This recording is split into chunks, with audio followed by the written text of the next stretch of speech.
Here are 3 things that I wish I knew when I was 20 years old, because they would have made a big difference in life. I don't regret anything, but if I knew what I know now, I probably would have done a few things differently. So if I could have that conversation with my younger self, Les in his 20s, 20, 25, young buck facing the world, I'd say, Les, let's have a little chat, you and I. Let's take a little seat here. These are the 3 things that I would tell him. Number 1 on the list is drinking too much. I drank far too much in my 20s, and I never learned the lesson, which was it doesn't help you to get to where you want to get to. And that's one of the biggest focuses in my life, which is essentially maxing life out, really trying to make the most of it, maxing out your potential and really going gung-ho towards where you want to go. And alcohol does not contribute to that whatsoever. Far too often in my 20s at university, and even after university, I was going out and getting absolutely stinking, which means in South Africa, shit-faced. Doesn't help at all. We think we're being social, we think it's cool. It's none of the 2. It's not social because the people that we go out with don't really give a fuck about us. If we're in a tight situation, those people are not going to help us at all. You know, they're not going to be the people that are there for you. And if you have to drink around your friends just to be social with them, they're not really your friends. Because I've had people like that in my life before where I've thought, oh wow, I'm such good friends with this person. But as soon as there's not alcohol there, they're nowhere to be found, and they're only around in those types of situations. And second of all, is it social? One could argue yes, but if you rely on alcohol in those situations to be social, you're not growing at all as a human. So I would 100% not have drunken as much if I knew how pointless it was in my 20s. I never thought about where I wanted to go in my 20s, not to the degree that I am now. And everyone in your 20s goes, you know what, don't worry, you're young, you have time to think about it. You're only in your 20s, you're still so young, you've got your whole life ahead of you. You don't. You're not young, life goes by very fast, and you could die tomorrow. I feel like I was having my 21st birthday yesterday, and that was nearly a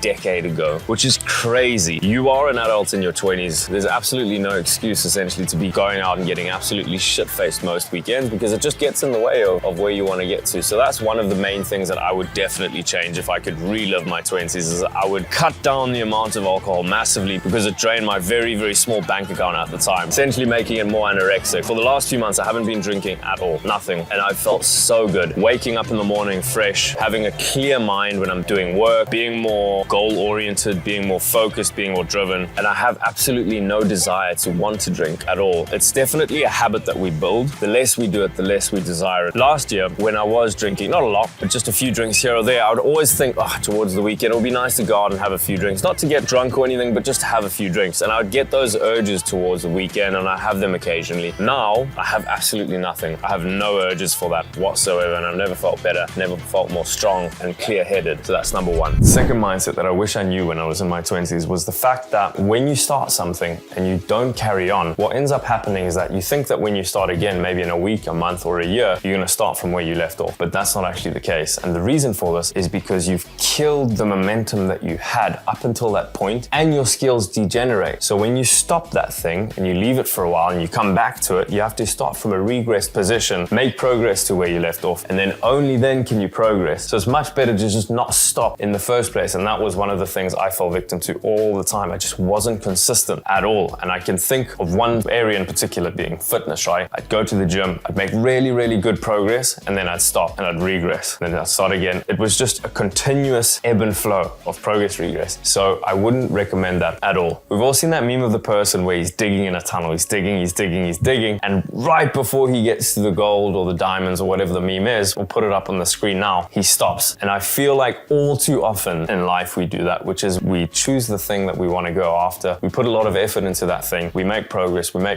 and when it gets really hard, we stop. But oftentimes that's exactly the point in time when we need to carry on. Reason being is because that's exactly when everyone else stops. There was an interesting quote, I'm going to try and paraphrase it here. I'm going to butcher it, but it's by Alex Hormozy, where he said, "This is what hard feels like." And for me, that was an absolute game changer. And the reason for this was because so often I would be doing something, maybe it was YouTube or business or health or something like that, and I'd be sitting there thinking, I'm not making any progress, I don't like this, I want to stop. And when you tell yourself this is what hard is, it normalizes the fact that what you're doing, that's how you're supposed to feel. You're supposed to feel like you don't want to do it. You're supposed to feel like you're not really making any progress, and that's actually a really good sign, because that's where most people stop. So that mindset for me has been an absolute game changer. The third thing is chasing tail for validation. And I've seen this all too often. The reason I say this is negative is because if you chase goals for validation, essentially what you're doing is you're just running around in circles and not actually investing into into a meaningful relationship that's going to give you something back in the future. It's like a dog chasing its tail. Eventually it bites its tail, lets its tail go, and it just carries on the chase again and again and again. And I'm not saying that one shouldn't develop their social skills, they shouldn't develop their ability to get out there and meet people, but when it becomes a source of validation to cover up insecurities, maybe insecurities that haven't been dealt with from the past, then it can become a real issue. And like I said, I've seen that far too often. So that is probably one of the most important things on this list of 3. With that being said, I hope you've enjoyed the video. Hit subscribe, and I'll see you in the next one.